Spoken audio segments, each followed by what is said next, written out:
Once upon a time in Lagos, Nigeria, there lived a man who possessed more wealth than any could imagine.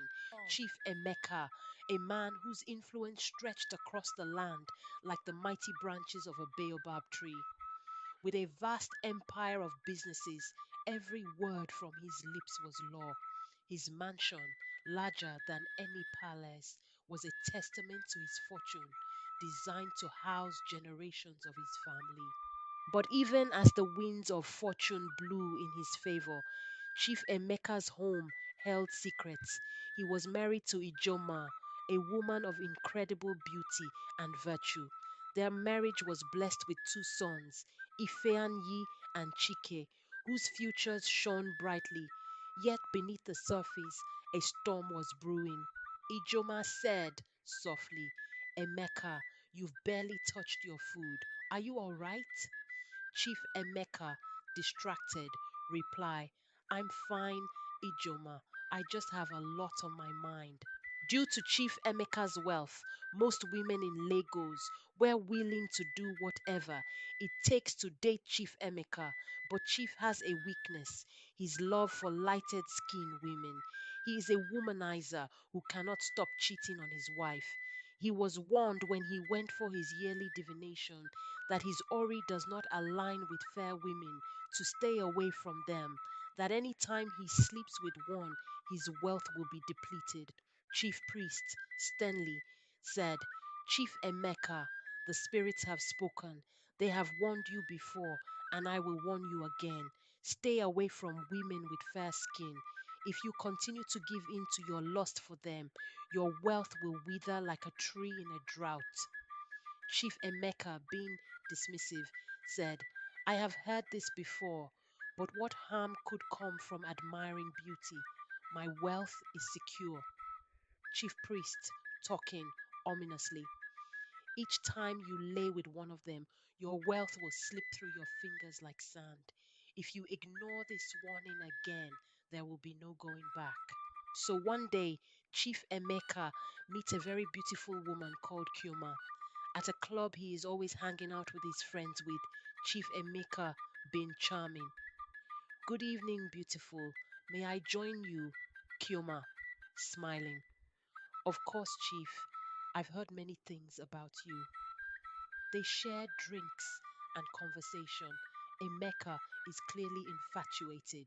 As their conversations grew longer and their connection deeper, Emeka was lost in her charm. He bought her expensive clothes, jewelry, and lavished her with attention. Soon they became lovers. Chief Emeka in Chioma apartment, entangled in passion. Each night they spent together, Chief Emeka's wealth will silently crumbled and depleted, but he did not care, for he was so entangled with her. It came to a point his wife was not seeing him at home anymore. Chief Emeka was not eating, sleeping, or seeing his children. He spent all his time at Chioma apartment. Since he would not do without seeing Chioma, he asked her to marry him. The following week, Chief Emeka took Chioma to meet his wife and children and his extended family. Chief Emeka stands proudly with Chioma in front of his family. His wife Ijoma and their two sons look heartbroken. Chief Emeka proudly said, This is Chioma. We will be married and she will live here with us. Ijoma pleading, Emeka, please, you've changed. Our family is falling apart. Can't you see that this woman, Chioma, interrupting arrogantly, I am his wife now. I suggest you learn to live with that, Ijoma.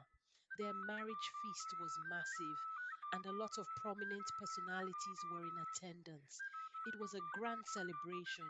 Ijoma cry and cry, but she could not do anything about it because in their culture, men are allowed to marry more than one wife. However, things took a turn 8 months after Chief Emeka got married to Chioma. Chioma changed completely from the woman that Chief Emeka knew and loved. She was very arrogant and pompous because she is the most beautiful woman in Lagos. She would treat Ijoma and the children in the house with disdain. Her husband, Chief Emeka, tried severally to caution her, but Chioma was very repulsive and would not listen to anyone counsel. She became the total opposite of what she was when she got married to Emeka. Everyone dreaded Chioma because of how cruel and wicked she is, while some people rumored that her beauty hide her evil heart might be the reason she is barren. The young boys were always in pain and would often be found weeping. Chioma did not spare the rod either. At every slight mistake, she would beat the young boys. Chief Emeka would often witness her brutality and shield his sons. But whenever Chief Emeka is not around, the young boys will not be spared. Their mother Ijoma, being a gentle spirit, will try and talk to Chioma, but to no avail. Chief Emeka's shops started to burn one at a time. His containers started to sink in the sea. His businesses collapsed. Banks started calling him for their money back, but he does not have anything to give back. He will go to his business colleagues for help, but his loans were too much for them to be of any help. Chief Emeka kneels once again before the chief priest, his face pale with fear. Chief priest, gravely, I warned you, Emeka. You did not listen. Chioma is not what she seems. She is a ghost sent to destroy you for your lust and greed. Your wealth is nearly gone, and soon you will be left with nothing. Chief Emeka, desperate, please tell me what I can do. How can I reverse this? Chief priest, shaking his head. The time for action has passed. You have been devoured by your desires. Now you must face the consequences that his lust has put him in a hole he cannot come out of. When a child does not listen, the streets will teach him a lesson that the lady he is married to is a ghost, and she had been watching him as he used and abused women because he was rich. Chief Emeka fell terminally ill due to his constant regrets. Emeka lies frail and sick, surrounded by Ijoma, Ifeanyi, Chike, and their kinsmen, and confesses his sins. He apologized to Ijoma for disappointing her and their sons, him for not being a good father and husband, and not protecting them from Chioma. Chief Emeka weakly said, Ijoma, my sons, I have failed you. My lust and greed blinded me. Chioma is a ghost. I betrayed you all. Please forgive me. Ijoma and the children are in tears. Ijoma, softly. We forgive you, Emeka. Rest now.